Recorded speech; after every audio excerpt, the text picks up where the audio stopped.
morning. Thanks for everyone for being here on this somewhat hot but otherwise beautiful day.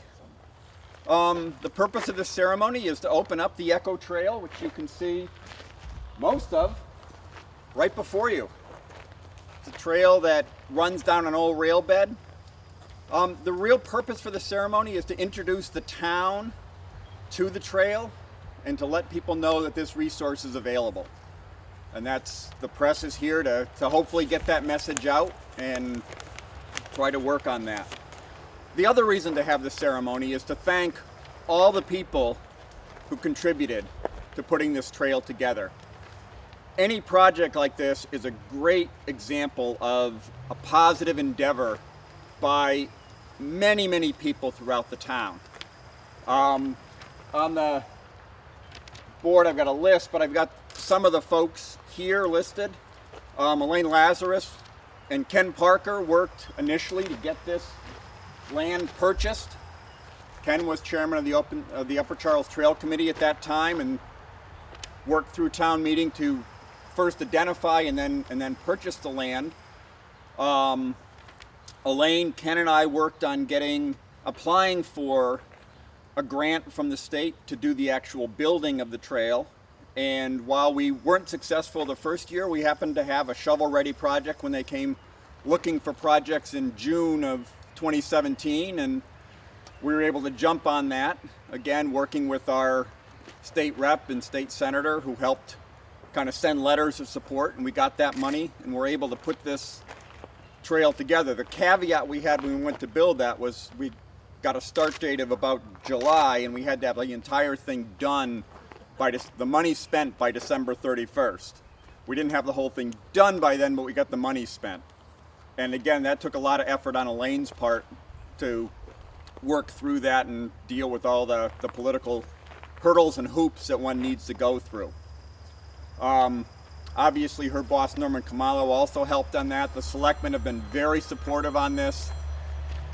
And really top to bottom through the town. So the DPW, there was a tree that came down out here. I went kind of looking at it, figuring out what to do with it, and I got an email from Mike Mansur, who's head of highway at DPW, to say, hey, I'll get that tree out of your way. So a lot of help from folks like that. Walk the trail. Before we do a trail like this, we typically try and walk it with folks from the Conservation Commission just to make sure that we know what hurdles we have to go through. And again, Don McAdam was great with helping us and looking at that and showing us what the issues might be and then working through that.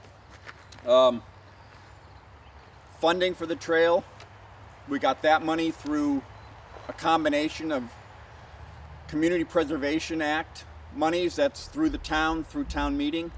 And then, as I said, we also had this grant to cover the lion's share of the money.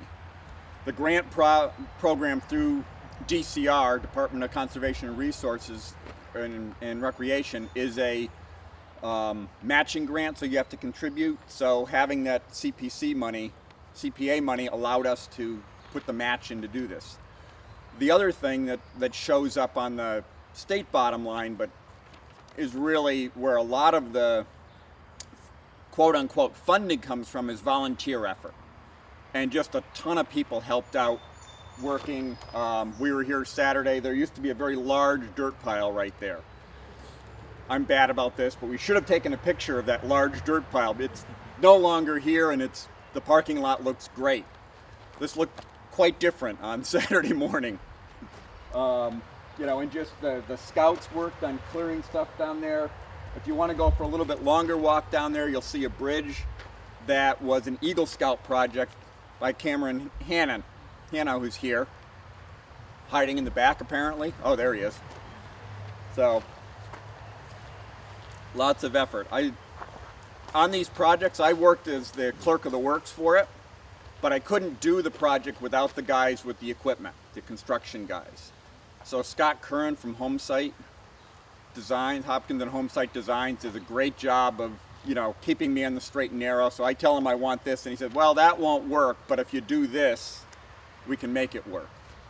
And been very flexible and willing to come in on pretty short notice, and they had to clear a little snow in some of that December time frame, but again, made it work. Adam West is another person who helped out a lot. Scott had like the front part and Adam had the back part. Those guys worked together to split up how they were going to do it.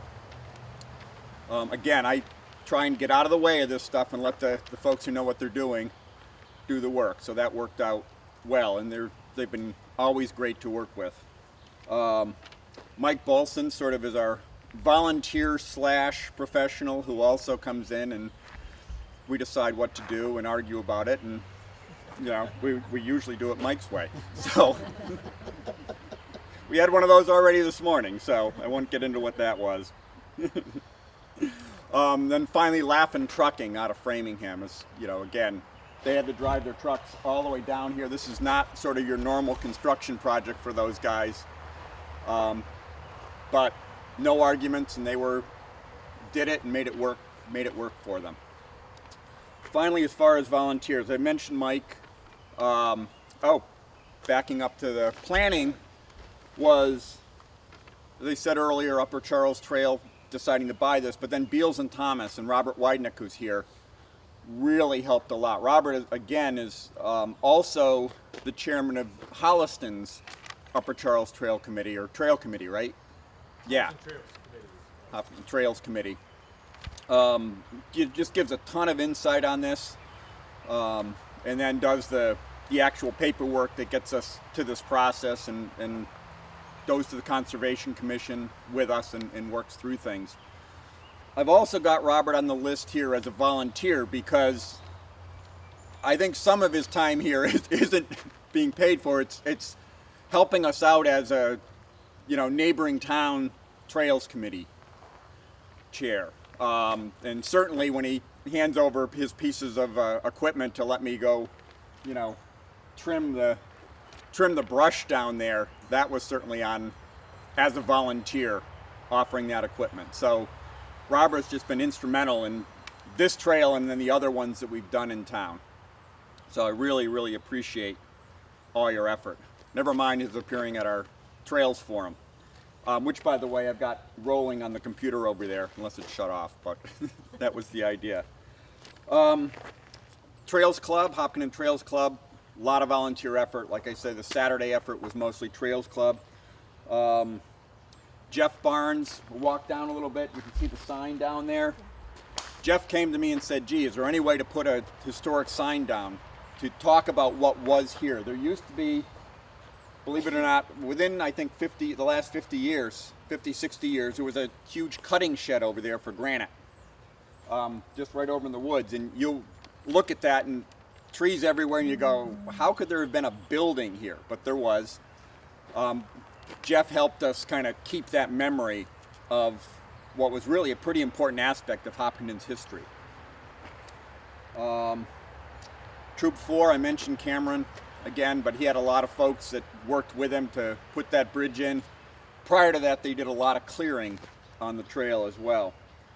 And finally, because I'm probably forgetting some individual, just the members of the community, whether it's somebody who uses the trail and in doing that, you know, encourages other people to use the trail, whether it's folks at town meeting who vote for trails and vote for our continued push on this, or whether it's people who are walking the trails and pick up a stick and a piece of brush and move it off the side of the trail. After that big storm, we certainly did some clearing, but there was a lot of other clearly volunteer clearing, whether it's the neighbors here or whoever it was. So just want to say the members of the community in general have been great as far as helping this out.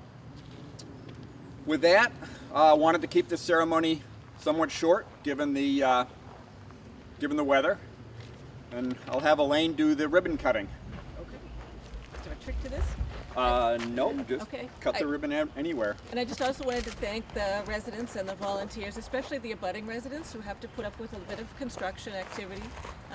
Your patience is appreciated as well. All right, with that, we welcome everybody to the trail. There you go.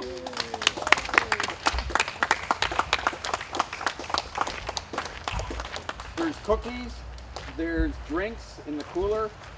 I've got the plans that Beals and Thomas put together, that's on the table, and then you say our Trails Forum is kind of scrolling through there if you want to see, that's a PowerPoint, but Otherwise, we're going to kind of just take a walk down, take a look at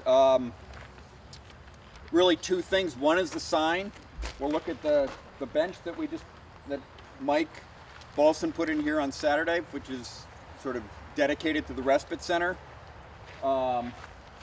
Take a look at the sign that Jeff Barnes put in, and then also I'll show you where that spur comes in. And that's probably going to be a long enough walk on a hot day, but you're certainly welcome to walk down. The trail itself is a half-mile long. There's a loop at the end right now, but it's a pretty much comparable size-wise to the center trail as far as a down and back walk. So if you're parking someplace at the center trail, this sort of gives you an option to do the same thing here, except here you've got a lake to look at too.